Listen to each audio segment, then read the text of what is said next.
കാടുകയറുന്ന മനുഷ്യനും കാടിറങ്ങുന്ന വന്യമൃഗങ്ങളും എന്ന മേഘദൂത് ന്യൂസ് പരമ്പരയിൽ കഴിഞ്ഞ എപ്പിസോഡിൽ നമ്മൾ മനുഷ്യന്റെ ചെയ്തികളും അതുമൂലം മൃഗങ്ങൾ നേരിടുന്ന പ്രതിസന്ധിയെക്കുറിച്ചുമാണ് കണ്ടത്. മൃഗങ്ങൾ കാടിറങ്ങുന്നതിന് കാരണം മനുഷ്യൻ തന്നെയാണെന്ന് പറയുമ്പോൾ മനുഷ്യനും ജീവിക്കണ്ടേ? കൃഷിയില്ലാതെ മനുഷ്യനെങ്ങനെ ജീവിക്കും എന്നാണ് കഴിഞ്ഞ എപ്പിസോഡിൽ നമ്മൾ ചിന്തിച്ചത്. അങ്ങനെ നോക്കുമ്പോൾ കൃഷി ഒരു സംസ്കാരമാണ്. നാളുകൾക്ക് മുൻപേ തുടങ്ങിയതാണ് മണ്ണും മനുഷ്യനും തമ്മിലുള്ള ബന്ധം. മണ്ണിൽ നിന്നും മനുഷ്യന് വിളയിച്ചെടുത്തത് ജീവൻ തന്നെയായിരുന്നു. ചോര നീരാക്കി അന്നമുണ്ടാക്കാൻ പഠിപ്പിച്ച സംസ്കാരത്തിലേക്ക് മനുഷ്യന്റെ ചിന്താഗതിയെ തന്നെ മാറ്റിയെടുത്തതിന് ആധാരം കൃഷി തന്നെയാണ്. അതിനാൽ മനുഷ്യർക്ക് വേണ്ടി, ഭൂമിക്ക് വേണ്ടി, ജീവന് വേണ്ടി കൃഷി ചെയ്തേ മതിയാകൂ. വേട്ടയാടിയും കായ്കനികൾ ശേഖരിച്ചും അലഞ്ഞു തിരിഞ്ഞിരുന്ന മനുഷ്യൻ നിശ്ചിത സ്ഥലങ്ങളിൽ താമസമാക്കി കൃഷി ചെയ്യുന്ന സംസ്കാരം വളർത്തിയെടുത്തത് അവന്റെ പുരോഗതിയിലെ നാഴികക്കല്ലായ വിപ്ലവമായിരുന്നു. മനുഷ്യരാശിയെയാകെ അന്നമൂട്ടിയ രീതിയിൽ കാർഷിക വൃത്തി വളർച്ച പ്രാപിക്കുകയും ചെയ്തിരുന്നു.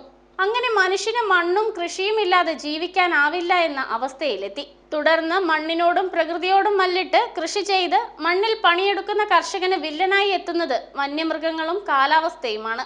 ഇവ രണ്ടുമുണ്ടെങ്കിലും ഇവയിൽ പ്രധാനപ്പെട്ടത് വന്യമൃഗങ്ങൾ തന്നെയെന്ന് പറയാം. മനുഷ്യർക്കും ജീവജാലങ്ങൾക്കും പ്രകൃതിയിൽ തുല്യ അവകാശം തന്നെയാണ്. അത് കണക്കിലെടുത്ത് ഓരോ മനുഷ്യനും അവനവൻ ആവശ്യമായതും നമ്മുടെ കൃഷിക്കും സംസ്കാരത്തിനും ആവശ്യമായതും ഉൽപ്പാദിപ്പിക്കുന്നു. എന്നാൽ ഇത്രയൊക്കെ ത്യാഗം സഹിച്ച് കൃഷി ചെയ്യുന്ന കർഷകന് ആവശ്യമായ കരുതൽ നമ്മൾ കൊടുക്കുന്നില്ല താനും. കർഷകൻ അവന്റെ അധ്വാനം കൊണ്ട് ഒരായുസ് മുഴുവൻ ചോരനീരാക്കി കഷ്ടപ്പെട്ടുണ്ടാക്കുന്ന ധാന്യങ്ങളും വിളകളും വന്യമൃഗങ്ങളും കാലാവസ്ഥയും നശിപ്പിക്കുന്നത് നിസ്സഹായരായി നോക്കി നിൽക്കാനേ ഈ പാവം കർഷകന് ആവുന്നുള്ളൂ. വന്യമൃഗങ്ങൾ ജനവാസ മേഖലയിലേക്ക് ഇറങ്ങുകയും കൃഷി നശിപ്പിക്കുകയും മനുഷ്യരെയും വളർത്തു മൃഗങ്ങളെയും ആക്രമിക്കുകയും കൊലപ്പെടുത്തുകയും ചെയ്യുന്ന സംഭവങ്ങൾ സമൂഹത്തിൽ അനുദിനം വർദ്ധിച്ചു വരുന്ന സാഹചര്യം ആശങ്കാജനകമാണ്.